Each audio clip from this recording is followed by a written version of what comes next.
মিজান ভাই, আমরা এখন লাইভে আছি। সারা বাংলাদেশের মানুষ আপনাকে দেখছে, আপনার কথা শুনছে। আপনি বলুন, সংসার আপনার কেন ভালো লাগে না?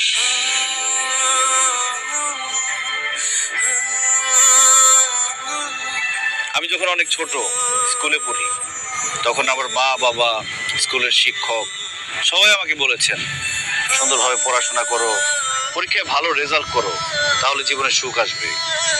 আমিও সেই সুখের আশায় দিন রাত পড়াশোনা করতে শুরু করলাম।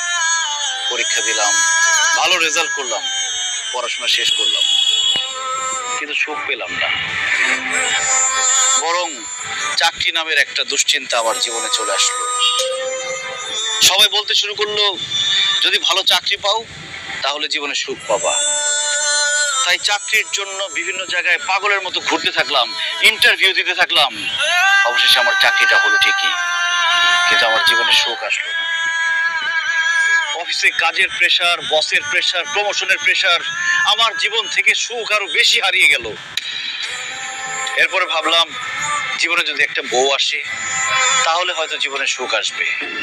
বউ আমার পাশে বসে থাকবে, মিষ্টি মিষ্টি কথা বলবে, রান্না করে খাওয়াবে, আদর করে রাতে ঘুম পাড়িয়ে দিবে। তারপর একটা বিয়ে করলাম, কিন্তু তারপর আমার জীবনের সুখ আসে না। অফিসের প্রেসারের সাথে আমার জীবনে আরেকটা প্রেসার যোগ হলো, সেটার নাম হচ্ছে বউয়ের প্রেসার। কাজের জন্য অফিসে বেশি সময় দিলে বউকে সময় দিতে পারি না, বউকে বেশি সময় দিলে অফিসে সময় দিতে পারি না, বউকে বেশি সময় দিলে অফিসে বসের ঝাড়ি খেতে হয়, অফিসে বেশি সময় দিলে বউর গোমরা মুখ দেখতে হয়। তারপর আজকে এটা লাগবে, কালকে সেটা লাগবে, পরশু ওইটা লাগবে। যখন যা চায় সেটা এনে দিলে সংসারে শান্তি, না এনে দিলে অশান্তি। বউয়ের সাথে ভালো মতো কথা বললে বাবা মা রেগে যায়, বাবা মাকে বেশি সময় দিলে ভালো করে কথা বললে বউ অভিমান করে। শ্বশুর শাশুড়ির সেবা করলে বাবা মা রেগে যায়, আবার বাবা মার সেবা করলে শ্বশুর শাশুড়ি রেগে যায়। তবুও শ্বশুর শাশুড়ি, বাবা মা সবার মন জুগিয়ে এই সংসারে আমাকে চলতে হয়েছে।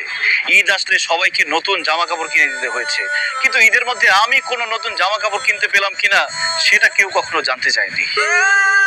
কেউ অসুস্থ হলে তাকে হসপিটাল নিতে হয়, ওষুধ এনে দিতে হয়, কিন্তু সারা দিন শেষে ক্লান্ত হয়ে আমি বাসায় ফিরলে আমার কি খারাপ লাগছে কিনা, আমার কি অসুস্থ লাগছে কিনা কেউ কখনো আমার কাছে জানতেও চায়নি।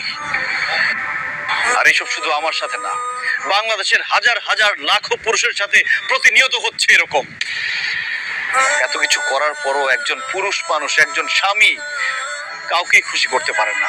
সবার শুধু সেই পুরুষ মানুষটার উপরে কমপ্লেন আর কমপ্লেন। তাই সংসার থেকে আমার মন উঠে গেছে। আপন মানুষদেরকে আমার পর মনে হচ্ছে, বাড়িটাকে আমার জেলখানা মনে হচ্ছে। আমার মনে হচ্ছে আমার খোলা হাওয়া দরকার, আমার নির্ভেজাল জীবন দরকার, আমার একা থাকা দরকার। তাই আমি বাড়ি ছেড়ে, সবাইকে ছেড়ে এখানে এসে থাকার চিন্তা ভাবনা করেছি।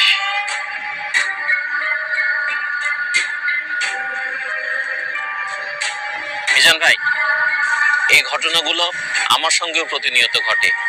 আমারও মনে হয় আমি সবকিছু ছেড়ে ছেড়ে চলে যাই। আপনি তো একদম আমার মনের কথা বলেছেন।